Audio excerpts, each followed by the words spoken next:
Hi, hello, வணக்கம். Welcome to வண்ணங்கள் 100. நம்ம சேனலை பார்த்துக்கிட்டு இருக்கிற அனைத்து நண்பர்களுக்கும் அன்பு வணக்கங்கள். உங்க ஆதரவை நீங்க எங்களுக்கு தரணும்னு நினைச்சா மறக்காம நம்ம சேனலுக்கு சப்ஸ்கிரைப் பண்ணுங்க. கூடவே பக்கத்துல இருக்கிற பெல் பட்டனையும் கிளிக் பண்ணிக்கோங்க.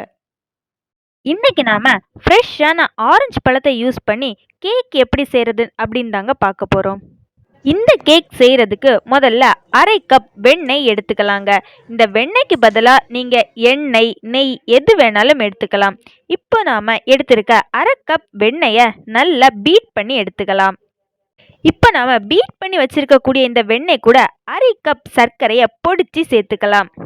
இப்போ இந்த வெண்ணெயையும் சர்க்கரையும் நல்லா மிக்ஸ் ஆகுற மாதிரி நல்லா பீட் பண்ணி எடுத்துக்கலாங்க. வெண்ணெயும் சர்க்கரையும் நல்லா க்ரீமியாக வர வரைக்கும் நல்லா பீட் பண்ணி எடுத்துக்கலாங்க. நல்லா க்ரீமியாக வந்ததுக்கு அப்புறமா இது கூட 2 ஸ்பூன் ஆரஞ்சு பழத்தோட தோலை துருவி சேர்த்துக்கலாம். இந்த ஆரஞ்சு பழத்தோட தோல் நம்ம எதுக்காக சேர்க்கிறோம்னா ஆரஞ்சு பழத்தோட ஃப்ளேவர் கிடைக்கிறதுக்காக தாங்க. இது கூட நாம இனி 1 கப் ஆரஞ்சு ஜூஸ் சேர்த்துக்கலாங்க. ஆரஞ்சு பழ ஜூஸ் சேர்க்கும் போது விதைகளை நீக்கிட்டு ஆரஞ்சு ஜூஸ் ரெடி பண்ணிக்கோங்க. அதுக்கப்புறமா நம்ம ஜூஸ் எல்லாம் கலந்ததுக்கு அப்புறம் இந்த மாதிரி நல்லா மிக்ஸ் பண்ணி எடுத்துக்கோங்க. இது கூட இனி 1 கப் மைதா மாவு சேர்த்துக்கலாம். கூடவே 1 ஸ்பூன் பேக்கிங் பவுடரும் அரை ஸ்பூன் பேக்கிங் சோடாவும் சேர்த்துக்கோங்க. இனி இது எல்லாத்தையுமே மெதுவா கலந்து எடுக்க ஆரம்பிச்சிடலாங்க.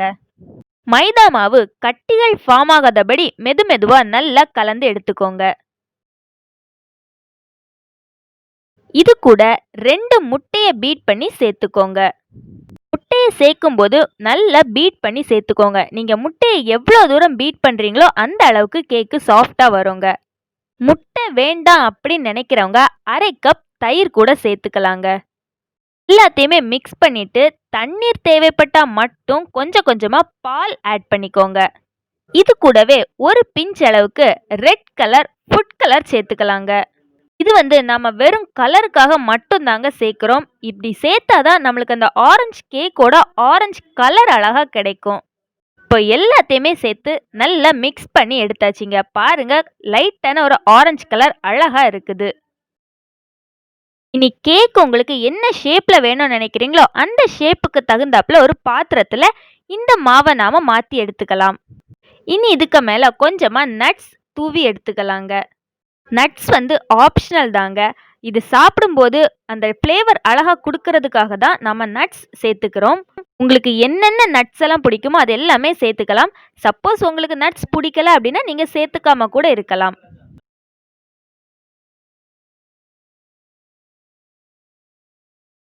இதை நாம இனி ப்ரீஹீட் பண்ண அவன்ல 35 நிமிஷத்துக்கு 175 டிகிரி செல்சியஸுக்கு வச்சு எடுத்துக்கலாங்க. 35 நிமிஷம் ஆயிடுச்சுங்க. கேக் நல்லா வெந்துடுச்சு. இப்போ ஒரு குச்சி அல்லது கத்தி எடுத்து நம்ம கேக்ல லைட்டா குத்தி பார்த்துக்கலாங்க. கேக்கு கத்தியில ஒட்டாம வந்துச்சு அப்படின்னா கேக்கு நல்லா வெந்துருச்சு அப்படின்னு தெரிஞ்சுக்கோங்க. அவ்வளவுதாங்க. கேக்கு ரொம்பவே சாஃப்டா டேஸ்டா ரெடி ஆயிடுச்சுங்க. இதுல நாம ஃப்ளேவருக்காக எந்த ஒரு எசன்ஸுமே சேர்க்கல. நீங்களும் உங்க வீட்டுல செஞ்சு பாருங்க. இதை செஞ்சு பார்த்துட்டு இதோட டேஸ்ட் எப்படி இருந்து அப்படின்னா மறக்காம கமெண்ட்ல சொல்லுங்க.